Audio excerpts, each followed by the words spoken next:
Ces jours-ci, le monde parle beaucoup de l'attentat qu'il y avait eu le 11 septembre 2001 sur le World Trade Center, mais autour de cette même période-là, il y a eu il y avait un autre gros événement qui avait lieu en 2001. C'était la préparation du combat pour Bernard Hopkins face à Félix Trinidad.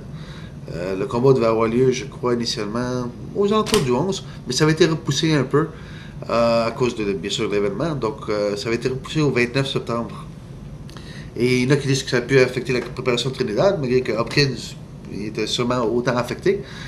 Euh, et on avait vu une performance magistrale de Hopkins qui avait dominé Trinidad sur tous les rounds pour finalement même l'emporter par arrêt à la fin du combat. Euh, c'est le moment fatidique où ce que Bernard Hopkins est passé d'un poids moyen à faire un premier pas dans la légende. Parce que suite à ces combats-là, euh, c'était le plus gros nom qui venait de battre à date, c'était Trinidad, qui fermait aussi le tournoi des poids moyens du temps. Il y avait William Joppy qui était un des champions. Il y avait Keith Holmes, il y avait Félix Trinidad, puis Bernard Hopkins. Donc il y avait eu une élimination. Puis Hopkins était sorti le grand vainqueur. Euh, Par la suite, on se rappellera que Hopkins il est allé pour faire une vingtaine de défenses. Il a affronté, livré une coupe de combats pas vraiment important, là, face à Alcor, face à Daniels.